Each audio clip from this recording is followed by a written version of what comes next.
All right, Monday Night Raw. You're kicking off this go-home week pretty well. Not going to say it was the best Raw I ever saw, but it was a pretty good go-home show. Made me excited for a couple things happening this Sunday at Money in the Bank. It was all right. So let's talk about some of those things. Welcome to the Raw Review, guys. Yeah, that's Travis Colt. Yeah, that's Kevin Hawk.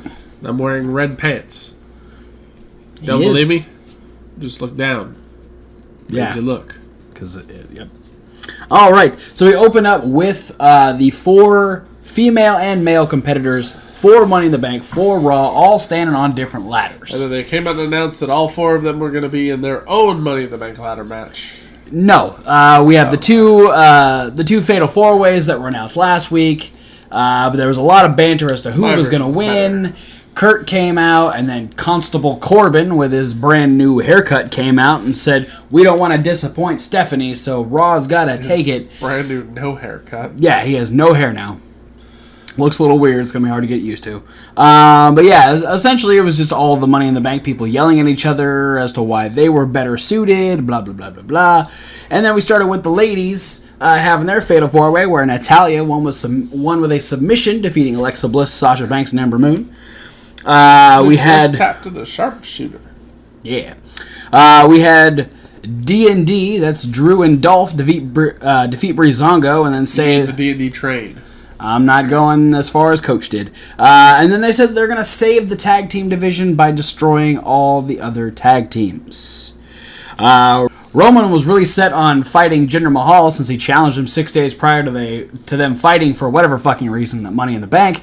But instead, Roman faced Sunil Singh. He destroyed Sunil Singh, and then Jinder Mahal attacked Roman Reigns because Jinder is a dick. And that's what they do.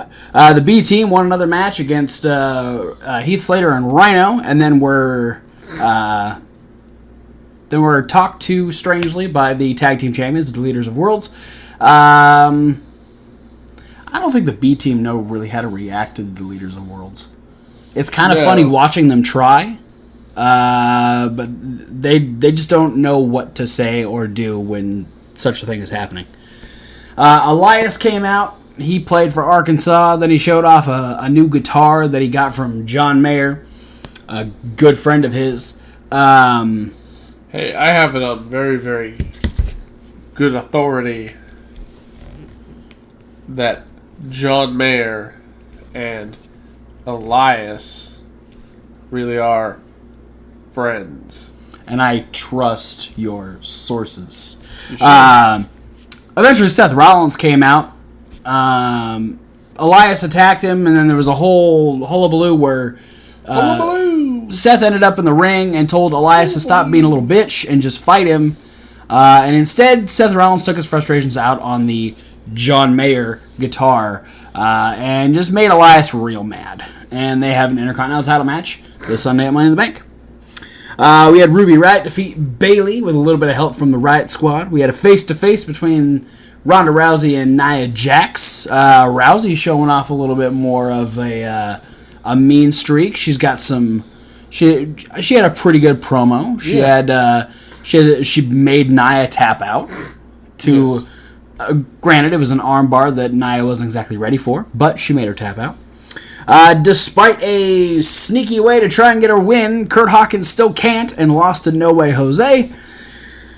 Bobby Lashley ran an obstacle course because Sami Zayn did that, and then Sami Zayn attacked him. I was honestly really excited to see Sami Zayn try the obstacle course. You might have been the only one. Just saying.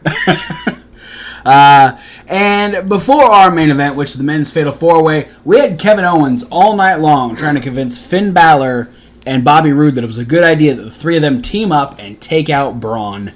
They were discussing strategy at the just before the match started, but none of them could really agree on anything, and Braun just came up and said, just all three of you team up on me. Yeah. And they did, but they still lost. Braun Strowman defeated Finn Balor, Kevin Owens, and Bobby Roode. Not without a lack of effort from they definitely gave it their all, but their all was not enough. Luckily, there will be 4 other men in the Money in the Bank match, so maybe 7 guys can take out Braun Strowman.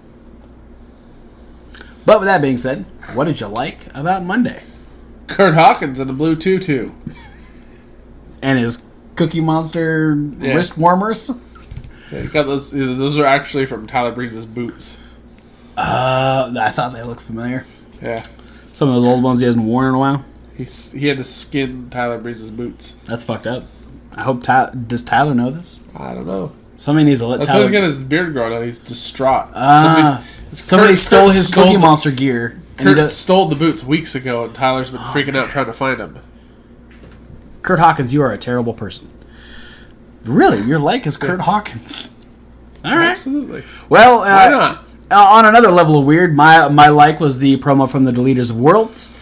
I just like them. I like the different things that Matt decided to call both Curtis and Bo. And yeah, I like the dynamic. It's fun. I'm excited for this to continue. Simple as that. Didn't need a whole lot. What'd you love? Fatal 4-way matches. Yeah?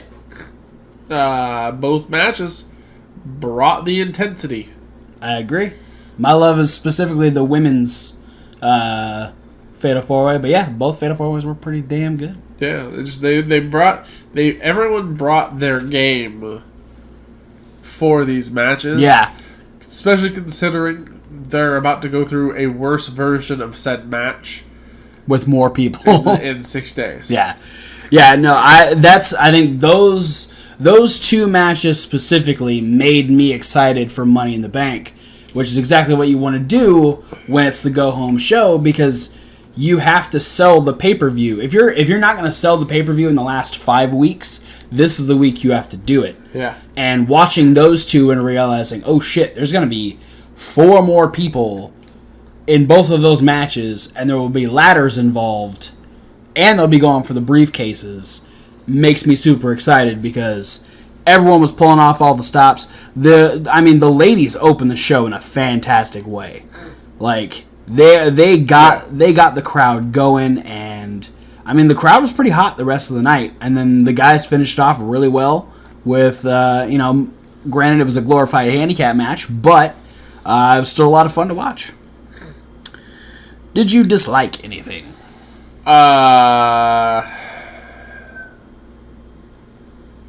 Yeah. All right. It's something that's very, very nitpicky, very, very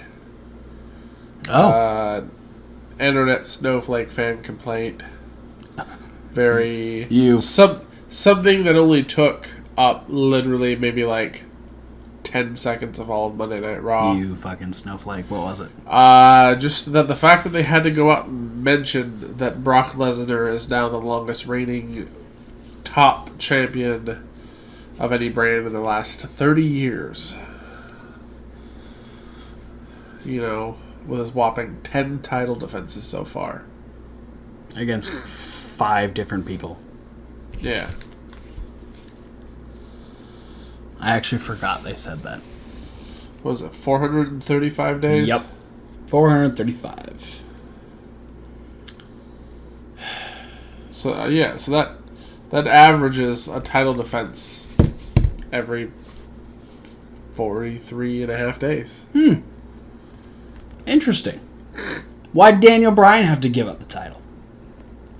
Why'd Finn Balor have to give up the title? Why does anybody have to give up the title if Brock Lesnar doesn't have to? Yeah.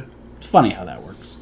My dislike is very nitpicky as well. I don't like the extra little, we have to show video packages for the matches while this match is going on.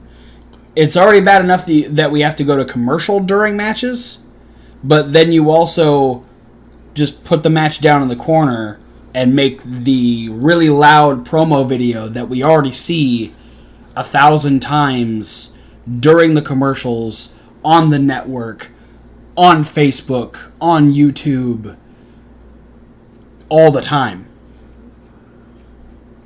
Just leave it to the commercials. Especially when there was one during the women's Fatal 4-Way where they dropped the match down, brought up the advert for Money in the Bank, then came back and then went directly to commercial. Yeah. That's annoying. Don't do that. I get that you're trying to maximize your time, but you're doing it the wrong way. Why are you putting a commercial before another commercial in the middle of a match that I'm watching? Stop it. Other than that, I mean, I either really liked it or I didn't care, so not a bad episode of Raw. It also just made me realize I'm probably going to have nightmares about Bobby Lashley just crawling after me. He did. He crawls really fast. He did crawl freakishly fast underneath that net thing. I just somebody gift that, but put the Boogeyman's face paint on him. Ugh. Are you trying to create nightmare fuel? Yeah. What the fuck is wrong with you? Absolutely. You're a sick man. It happens. You need to seek help. That is it for the Raw review. Let us know what you thought about the Go Home Raw down below. We still got 2 more nights of Go Home shows. We got SmackDown 205 Live. We got NXT just before TakeOver. Yeah. And this Wednesday is the return of Lucha Underground Season 4. What? So look forward to that. But for now, guys, thanks for watching. Don't forget to like, comment, and subscribe. Click those links down below. There are so many social media links. There's also a podcast link. That's the one that says SoundCloud. Is it over there? Sometimes. I think that's the playlist, actually. There is also Reasonable Wrestling Fans. It's reasonable with a W. Like Wrestling, where you can check out unboxing videos where we get cool shirts like this El Generico shirt and all these little micro brawlers down here. You can also check out the list with Kevin Hawk. Me. You got Question of the Week with Thomas Wolf. Won't be one this week because he couldn't make it this week, but there will be one eventually. There's a couple episodes already that you can check out. There's also punishment videos and other videos that are loosely based around wrestling. But for now, guys, thanks for watching, and we'll see you at whatever video you decide to watch next. Who do you think would win in a race? Bobby Lashley crawling underneath a limo or Braun Strowman running on top of a limo? I know who wouldn't win either. Yeah, it's true. Fuck Modus.